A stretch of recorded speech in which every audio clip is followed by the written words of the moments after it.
Meow.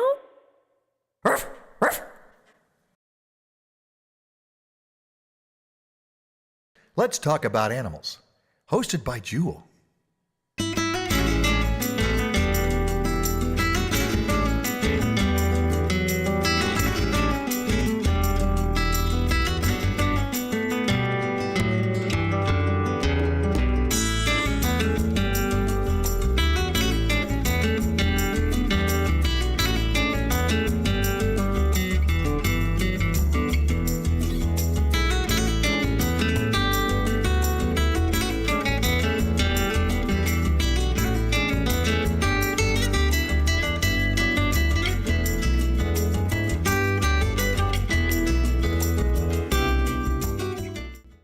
Welcome to Let's Talk About Animals, and today I have two very special guests.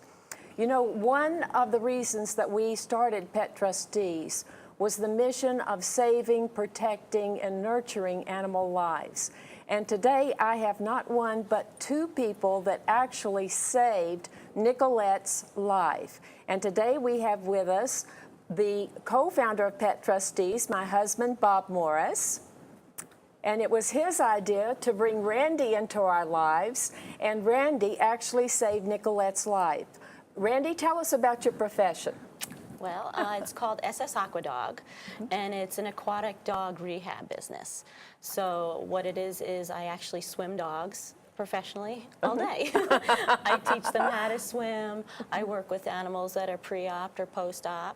I work with puppies, teaching them the safe swim lessons.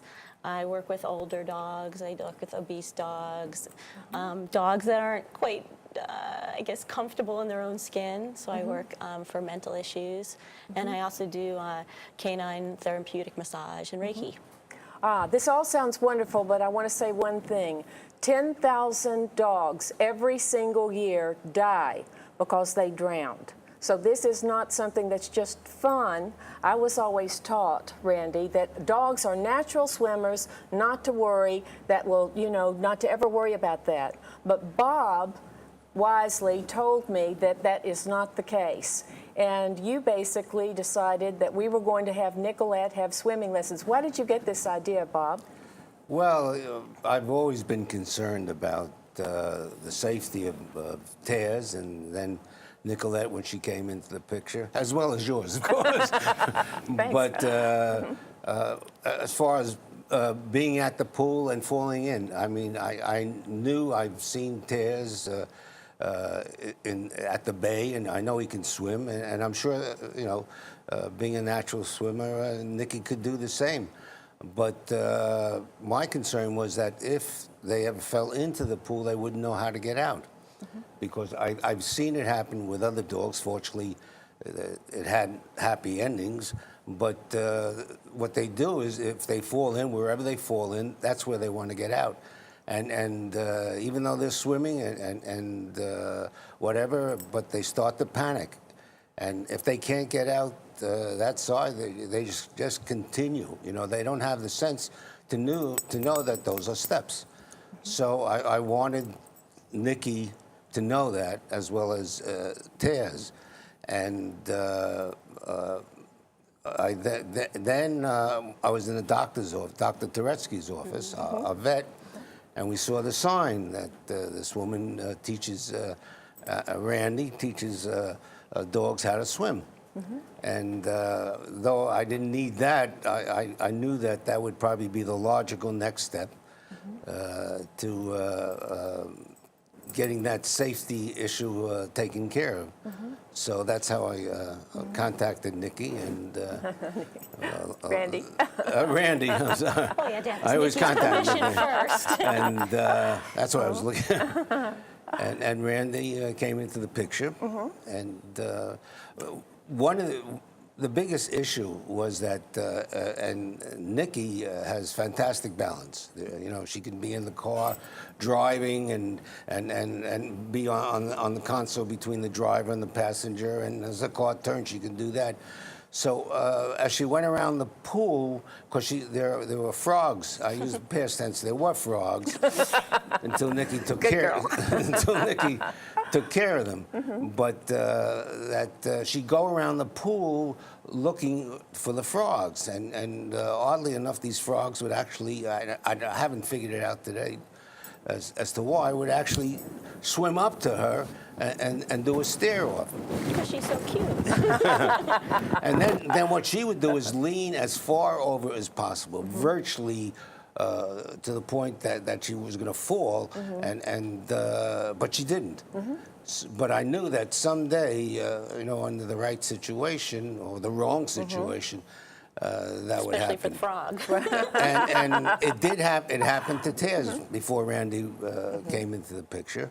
Fortunately, we tried to be at the pool, but and we were at that time. And sure enough, Taz, instead of swimming to the end, and he knows that pool for 10 years, but never was in it voluntarily, tried to get out. And I just had to I was waiting. I tried to even move him towards the stairs to cue him, and that didn't work.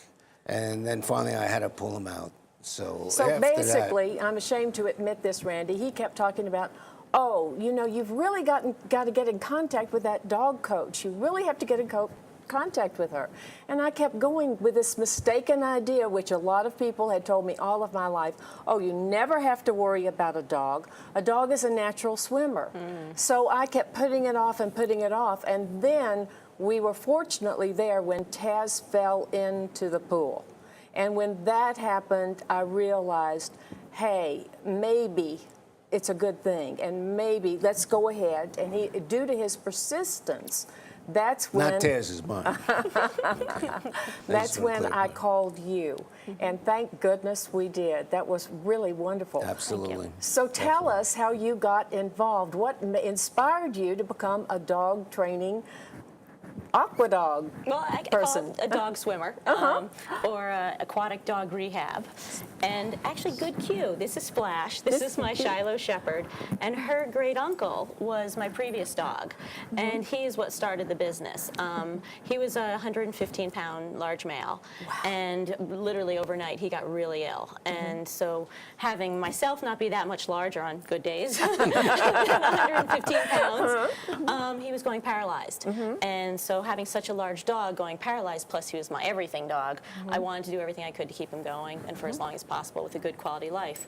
So I actually had researched the disease he had, which was called degenerative myelopathy, which is very similar to MS in humans, in which he was literally going paralyzed from the back end and working its way up. And I researched the disease and found that the best thing to keep him going was to swim him. So it's funny connection, I crazily enough was an animal photographer for 15 years prior, and the vets knew me, and I had put up a sign in Dr. Turetsky's office, that's the connection. Ideally placed with me in a bikini, saying, now that's why you communications now I major. know. And I said, animal photographer willing to barter for the use of someone's indoor pool. And someone called me from the vet's office saying he was just in Dr. Turetsky's having his dog operated on. He had bought a house from a woman who had MS, and the pool was not really a pool, but an endless swim spa, was in his basement, and he was literally taking it to the dump, and if I wanted it, I could have it. So needless to say, an equity line of credit, and every friend I know, and months of work, I got this pool, installed it, started swimming the dog, who was given 3 to 6 months of life, and we had gotten a 1.5 year quality life. Wow. So it really worked. I was a total believer, and I was swimming him regularly. That kept him going and kept the bond and the connection and him feeling spirited. Going, and that's when I started the business, because I thought if I needed it, I'm sure out here there's other people who do, because the closest place to us was Westbury, and I wasn't about to be driving to Westbury every other day. So I started swimming dogs. At first it was, friends' dogs and whoever I knew needed it, and it spread like wildfire. And it started at being, for arthritis or dysplasia, and then it's gotten to be a lot of dogs who had ACL surgeries and pre-surgery and post-surgery. And and then got to be with dogs that had issues with the water. We had one dog I used to call the rigor mortis dog. It was a golden retriever, mind you, and that's supposed to be a swimmy dog, would get in the pool, and the poor thing would panic to such a degree it would just roll over on its side and start to sink. Oh my. So first of all, I always use these, which are called dog life preservers. Okay. And we had, I fit all the dogs, including Nicolette, for a life preserver, which you can actually buy locally at Mario's, a one-stop pet shop in Amagansett. And if they are instinctually do the dog paddle, great. I encourage it and I make it a positive experience. If not, I work with them and teach them how to swim. And then in the case with Nicolette, she knew how to swim. She was actually a very good, strong swimmer. That's her life preserver. Right, and maybe you'll demonstrate. Sure, I can put it on. Okay. Nikki, come over here and let's let Randy demonstrate how she puts on your life preserver. That's She's going to reach over. Okay. I conveniently pre-sized it for her. Okay. What you want with a life preserver, obviously this is a stretch for me, but what you'd like is a preserver that gives them enough flotation to make them feel secure, and that's part of the comfort in it, in that it goes the length of her body, there's room and movement for all of her limbs, it's not squishing her guts. It's even got a dog carrier. Yeah, I don't recommend using this often. This is like an emergency strap that's as what well I'm as sure this that's one. what it's for. This can be attached to a leash, but I really don't encourage that either. I encourage what you're doing, which is holding her. And you're holding her by her body. They make her feel secure the same way you would if you embrace them like this. And once they're a little awkward when they start on it. And she wants to get away from it. But once they're in the water and they're moving, they forget all about it. And it gives them a sense of security, and it gives me a sense of security, because when I swim dogs, it's a private one-on-one situation when I work, and I am 100% focused on the dog. But there are dogs that truly don't do the rigor mortis dog. They actually freak out, and during the summer, I'm pretty much covered from head to toe with black and blue marks and scratches. Boy. But it's okay. I'm used to it. And they do freak out, and you need to be able to be secure that nothing's going to happen, because you don't want them to have a bad experience in the pool, because you want it to be a positive thing. And with Nicolette, she was okay with being in the water, but she was scared. And with repetitive, we taught her to always aim to the steps and get out the steps. And hopefully that will be her instinct if anything was to happen and she was to get a little, excitable chasing a frog. And if she was to fall in a different area, the hope is with our training and with our repetitiveness, she will know the only way out is the steps, instead of trying to get out the walls where she will sink herself. I mean, even with the life preserver, she's going to exhaust herself and be floating, but it's still not, foolproof. And in fact, we have a wonderful video of you, a demonstration of Randy doing what she does beautifully, which is training dogs how to swim. And enter. Start our show.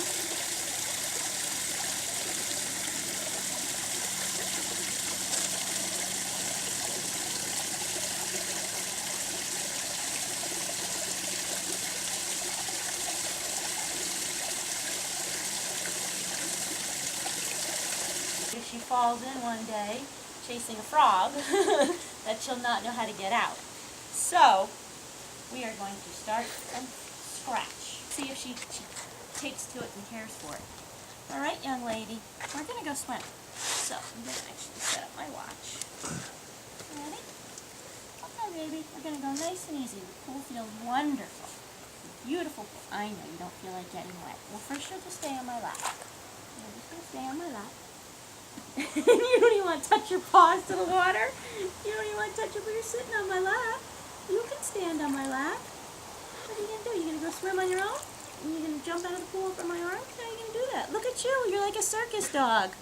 You're a circus dog. Come on, you. I don't need you bonking on my head again. Oh, good girl. That's the way out. Good girl. That's the step. No flailing. This is swimming.